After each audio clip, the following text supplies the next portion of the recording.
Hey, what's up, guys? This is week 6 of me building my language learning startup, READINGFLO. And in this week, I looked into building a book carousel, just like how Netflix has their kind of TV carousel, where you can see here you have TV comedies and you have different comedies set up at each point here in the carousel.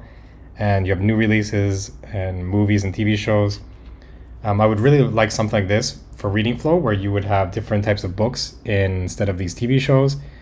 And you can just select what you would like. You can kind of scroll through different TV series or book series, and it makes it super easy. Like, kind of the user experience is really nice, just like how Netflix has it. And it kind of gets you addicted. It's like, okay, you can start reading super easily and you don't really have to worry about kind of like digging through the platform and stuff like that. So I looked into getting something like this set up for READINGFLO, and that came about. Two questions came about as I was thinking about it, is how to generate lots of CI content, so actual comprehensible content, and how to make it consumable as a book series. And I think one of the easiest answers to these two is YouTube, because YouTube has lots of CI content, comprehensible input content in different languages, and they're super high quality. There's lots of it everywhere, and all of that can be used. Let's say if you could take a YouTube video and you could generate the audio, you could take the audio and then make a book form or like a text form out of that. You can make it into a book series, especially for YouTubers that make different videos that are kind of in series as well. You can make a series out of that, but in book form. So I'll talk about a little bit about how I'm planning on designing this and kind of the back end and kind of like how everything works technically. The front end of things, where this is READINGFLO, you would just go ahead and go to some kind of storage, blob storage, and just get like different series. This is ideally what I would like, is you would just have series with a title, description, and the actual book text.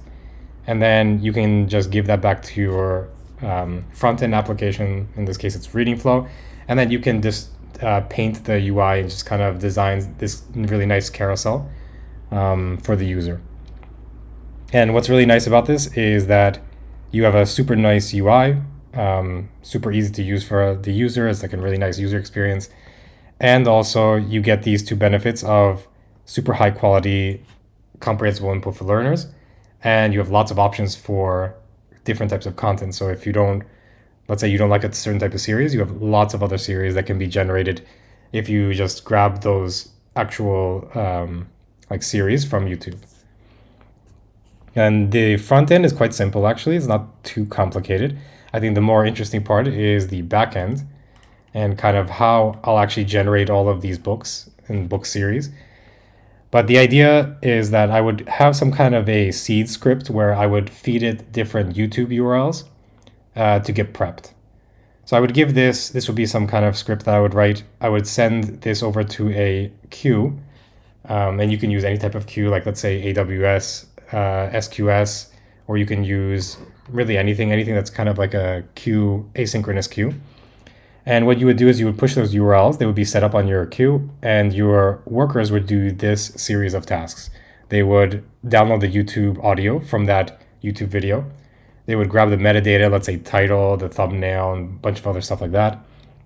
And then they would kick off a transcribe job.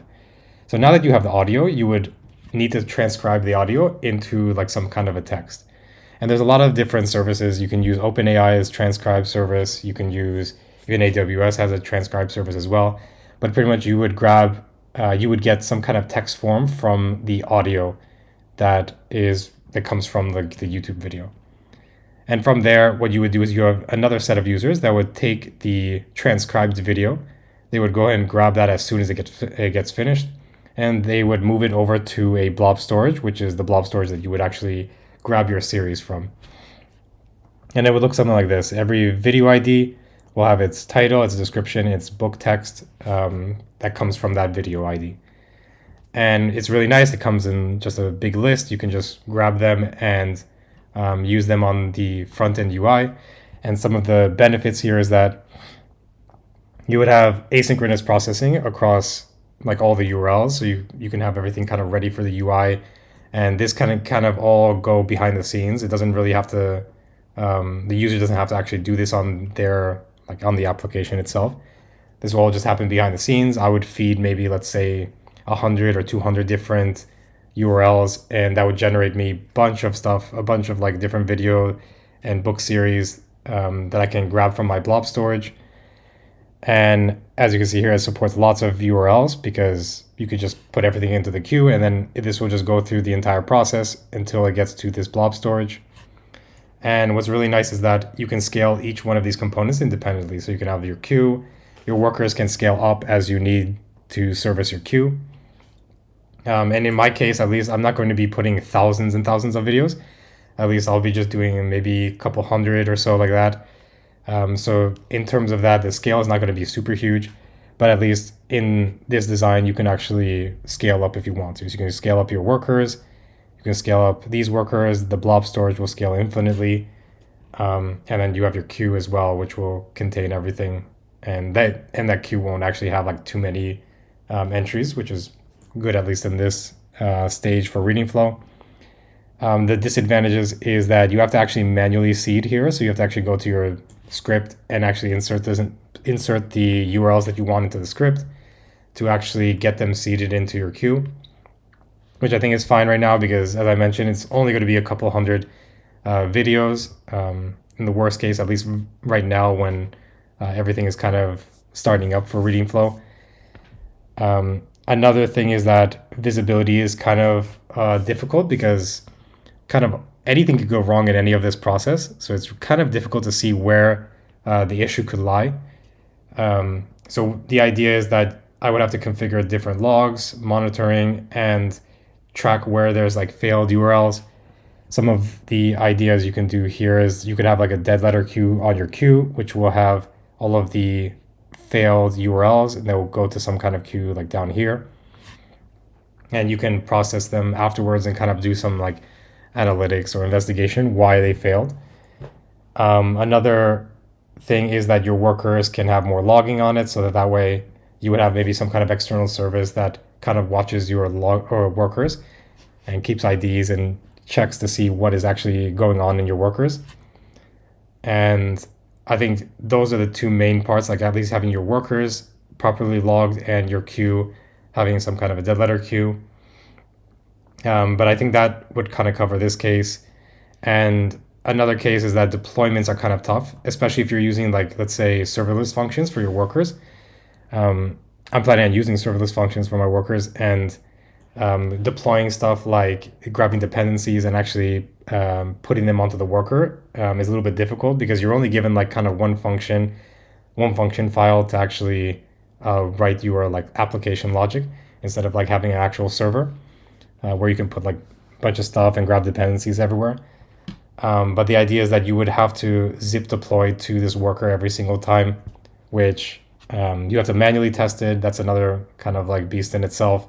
And you have to do this manual upload, like a zip deploy to this worker, which is not really ideal, but at least in the beginning stages, I think this is completely fine, especially because all of this process is going on behind the scenes. So it's not really going to be like user facing and stuff like that, which is nice. I can do some manual validation afterwards. And I think the only last thing is the sorting and organizing content inside the blob store to make series. So I'll definitely have to do some post-processing on this blob store to actually take these video IDs and different contents and kind of make series out of them. Maybe I would have another blob storage or kind of another section to my blob storage where I would have different series. And I would comprise them of whatever the video IDs that I've already generated. I would comprise them of those different IDs.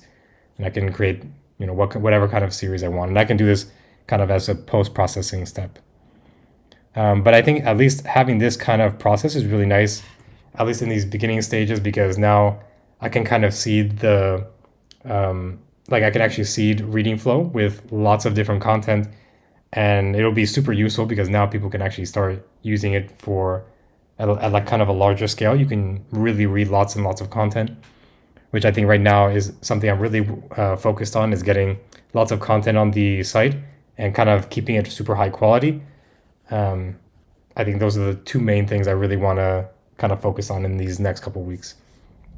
But yeah, Let me know what you guys think about this whole setup, or what you guys think about this style of video. I'm making kind of more technical style of videos recently, just because I just want to show like kind of like the behind the scenes of READINGFLO. If you guys like this, let me know in the comment section below. And yeah, I'll put all the links for READINGFLO in the description box, and I'll see you guys in the next one. See you.